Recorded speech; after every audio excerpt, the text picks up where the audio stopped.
Assalamualaikum warahmatullahi wabarakatuh. Perkenalkan, nama saya Januar Sinegoro dengan NIM 152011513 Dan di sini saya kedapatan tema digital forensik,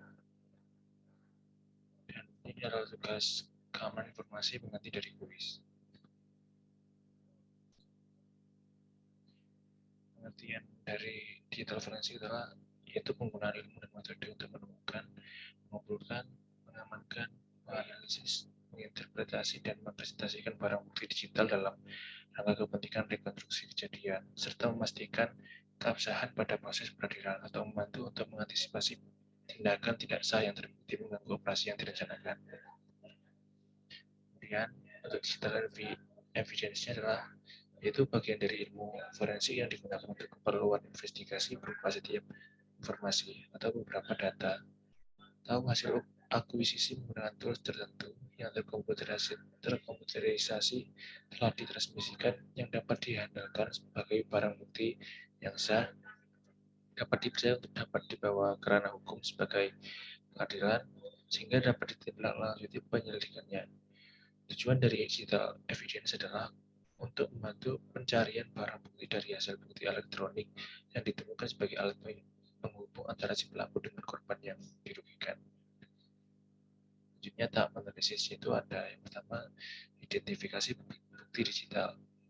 Yaitu pada tahap ini, skala bukti yang mendukung penyelidikan dikumpulkan seperti sistem komputer, media penyimpanan, PDA, handphone, smart card, SMS, dan sebagainya. Tahapan ini merupakan tahapan yang sangat menentukan karena bukti-bukti yang didapatkan akan sangat mendukung penyelidikan untuk mengajukan seseorang ke pengadilan dan proses. Yang selanjutnya ada penyimpanan bukti digital, yaitu tahapan ini mencakup penyimpanan dan penyiapan bukti-bukti yang ada, termasuk melindungi bukti-bukti dari kerusakan, perubahan, dan penghilangan oleh pihak-pihak tertentu.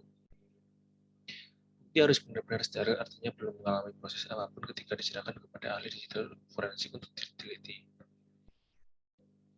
Selanjutnya ada analisis bukti digital. Tahapan ini dilaksanakan dengan melakukan analisa secara mendalam terhadap bukti-bukti yang ada. Bukti yang telah didapatkan perlu diekspor kembali dalam sejumlah skenario yang berhubungan dengan tindak pengusutan. Presentasi adalah tahapan selanjutnya, itu presentasi dilakukan dengan menyajikan dan menguraikan secara detail laporan penyidikan dengan bukti-bukti yang sudah dianalisis secara mendalam dan dapat dipertanggungjawabkan secara hukum di pengadilan. Laporan yang disajikan harus di cross check langsung dengan saksi yang ada, baik saksi yang terlibat langsung maupun tidak langsung. Hasil laporan akan sangat menentukan dalam menetapkan seseorang bersalah atau tidak, sehingga harus dipastikan bahwa laporan yang disajikan benar-benar akurat, teruji, dan terbukti. Selanjutnya ada skop investigasi. Skop investigasi digital forensik adalah sebagai berikut. Yang pertama, pornografi. Yang kedua, unauthorized access and hacking. Yang ketiga, software privacy. Yang keempat, cyber stalking. Yang kelima, online banking fraud. Yang keenam, email phishing, spoofing, and bombing.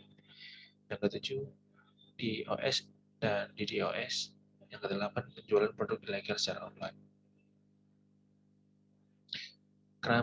Crime reconstruction.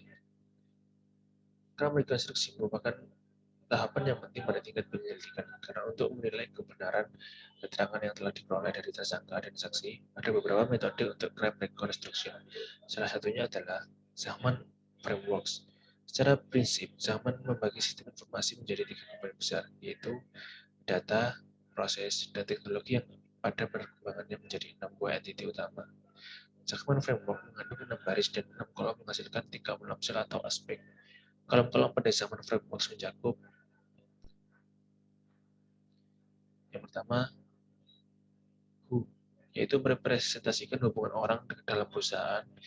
Desain dari organisasi perusahaan harus berhubungan dengan alokasi kerja dan otoritas struktur dan tanggung jawab.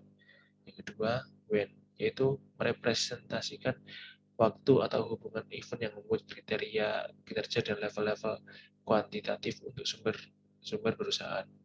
Hal ini berguna untuk mendesain jadwal arsitektur pemrosesan, arsitektur kontrol, dan perangkat-perangkat timing.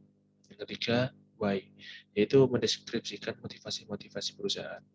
Hal ini memperlihatkan sasaran-sasaran dan tujuan. rencana bisnis, arsitektur dan pengetahuan, dan desain pengetahuan. Yang keempat, ada what, yaitu mendeskripsikan entitas-entitas yang terlibat di tiap perspektif perusahaan.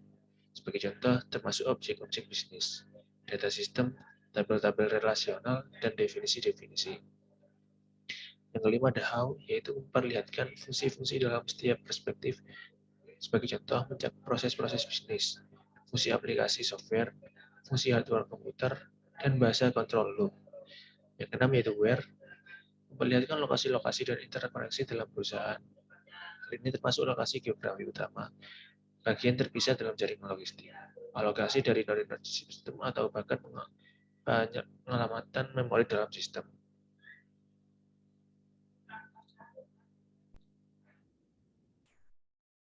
Sekian yang bisa saya sampaikan dalam materi digital forensik ini. Mohon maaf apabila ada salah kata dan ada kurangnya. Assalamualaikum warahmatullahi wabarakatuh.